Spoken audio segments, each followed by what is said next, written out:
Finland's Finns Party youth has organized a successful petition for a referendum on the EU Recovery Fund, threatening the stability of the bloc and sparking fears the Northern European nation is following Britain's Eurosceptic example. At the end of summer, EU leaders struck a deal on a huge coronavirus recovery package after days of bitter talks. The €750 billion, £668 billion coronavirus fund will be used as loans and grants to the countries hit hardest by the virus. The remaining money represents the EU budget for the next 7 years. The talks began with a divide emerging between the hardest hit nations and those intent on a more frugal package of measures. Denmark, Sweden, Finland, the Netherlands and Austria all pushed back on an initial package of grants worth €500 billion, £450 billion, reportedly causing French President Emmanuel Macron to bang his fists in anger. Despite all coming to an agreement in the end,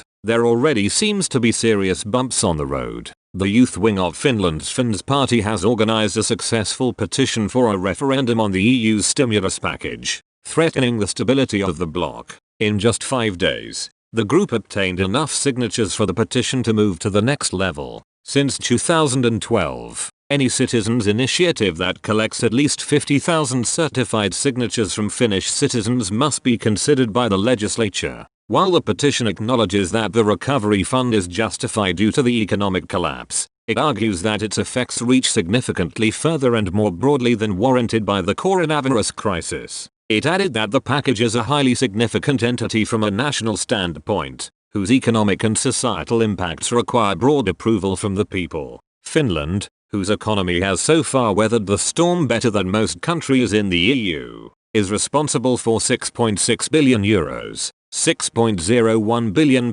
of the grants. Meanwhile, the country is expected to receive a few billion euros in support. Altogether, Finland's total liabilities for the package total about €13 billion, £11.8 billion, including loan guarantees. The package must still be approved by all the EU's national parliaments. The Finnish government is expected to present the package to parliament this autumn. The Finns Party, the second largest group in the legislature, says it will try to block approval of the plan. According to IL's News, so far 36 citizens' initiatives have gained enough certified signatures to move to parliament, but so far only 2 have led to new laws: legal recognition of same-sex marriage, which took effect in 2017 after gathering a record 166,851 names, and the Maternity Act, which became law a year later, ensuring that both women in a same-sex couple are legally recognized as mothers from the moment of a child's birth.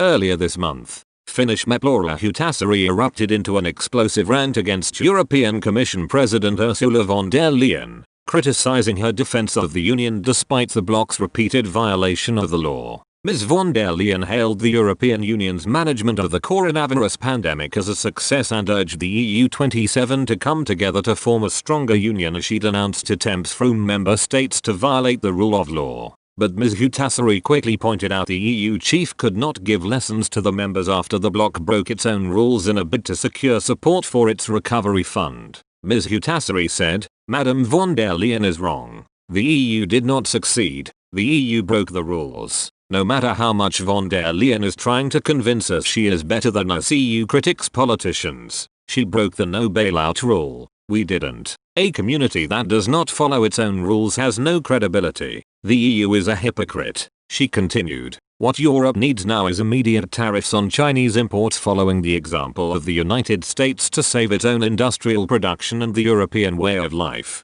We are the ones who want to follow the rule of law and von der Leyen is not. That has to be made clear.